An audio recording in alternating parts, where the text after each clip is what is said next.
Hey guys, so my name is Leon, and today we're going to be going over episode 10 of Big Brother 22. With that being said, let's just get right into it. So, as you all know, it's a sad, day for many Big Brother fans, including myself. A Big Brother legend has just been evicted today. Janelle. It sucks to see Janelle go. She's a four-time, player. She's a legend. She's an all-star, two-time Big Brother all-star. She's played in both the all-star seasons, and it's just a sad day to see her get evicted and to not really have a chance to be able to come back, not just to be in a good position and all that stuff. So let's pour one out for Janelle. Um, Also, this is a sad day for Case as well because I think even with Janelle going, you would think that Kesa has like a better chance to win the game.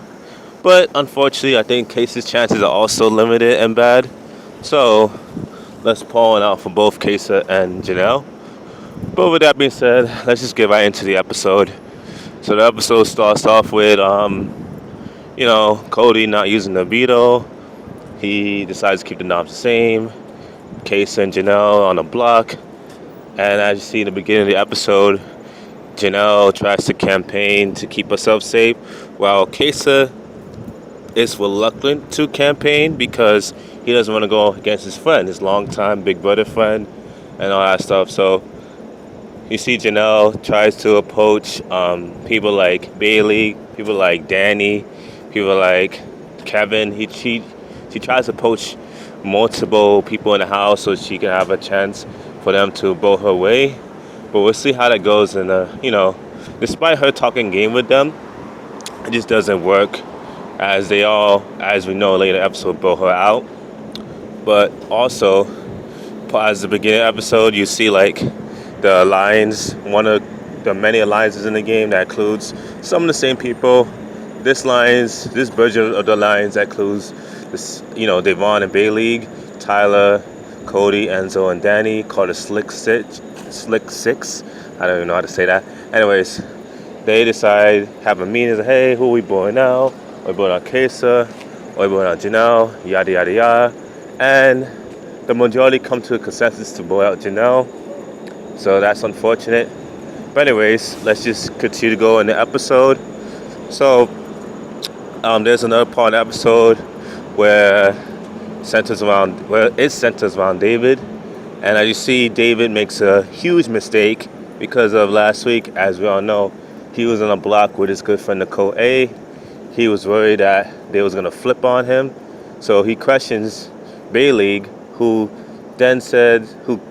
basically what happened is that he heard from Tyler that Devon was trying to flip, not trying to, because Devon was never going to flip on David, it seems like. But he heard that from Tyler, and Tyler heard from Danny that, hey, Devon was almost about to flip on you last week, and he questions Bailey about it, and Bailey was trying to tell him, hey, don't worry about it, it was never going to happen. But she also encourages him to talk to Devon so that there's no mistrust. And essentially, David just misplays the whole situation. He pisses off Devon. He gets upset, and then he pisses off Tyler as well. So now, two of his closest allies, he doesn't have trust with them anymore.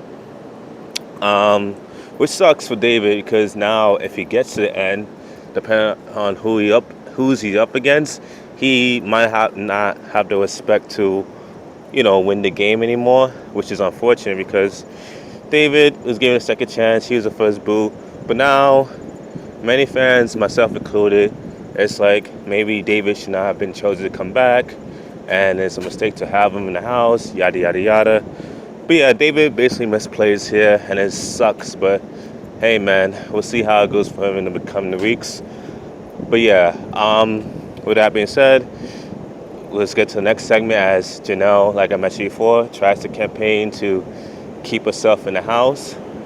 But also, we see a segment in between that, which is kind of a weird segment, that Ian and Christmas talk, and Ian tries to claim to lower his threat level by playing off dumb, which is kind of like weird because I don't think Ian can ever play off being dumb because Ian's a really, smart player. A lot of people look at him as a smart player, so I don't think Ian's gonna be able to downplay his how smart he is, but maybe him possibly come off as naive, even though being smart, could work out for him. We'll see how that goes.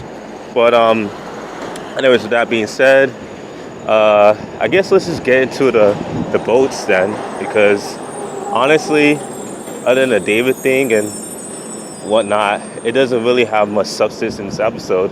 So we just see, Janelle gets bowled out 9-2. Um, and then when Janelle gets bowled out, there's 2 votes against her. One of the votes comes from Enzo, which Enzo has been doing hinky votes all season long, so it's not a surprise. But then the second vote against her, well, not against her, excuse me. She basically gets 2 votes for her to stay. One is Enzo, who's been throwing hinky votes all season.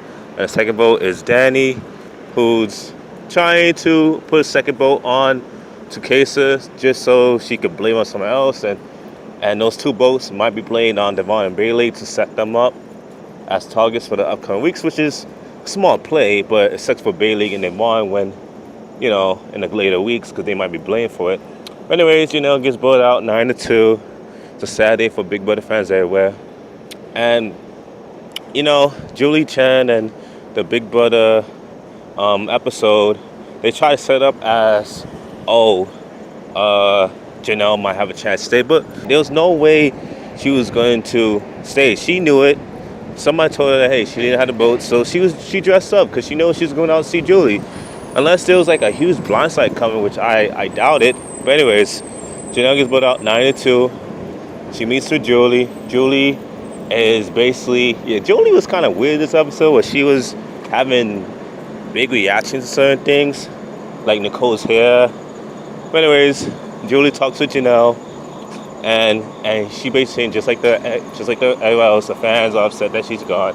Janelle's been great on the season. She had no chance to win, and Julie, it was a great interviews, and Janelle hinted that this is through out the episode, she hinted that it might be the last time that she plays. So, yep, we might never see Janelle play again, but it was a good way for her to go out. Anyways, the episode ends. We'll see a preview of the HOH competition. It's kind of like a variation of those run up the ball up and down kind of thing, and a variation of putting the balls in the socket kind of thing too. So the episode ends as doing HOH competition. Hasn't been finished. So if you have the live feeds, maybe you'll see who won the HOH, or if you read spoilers. But anyways, with that being said, that's the end of the recap. Thank you guys so much for watching. Another recap is coming soon. Just be on the lookout for it. And yep, bye. Bye-bye.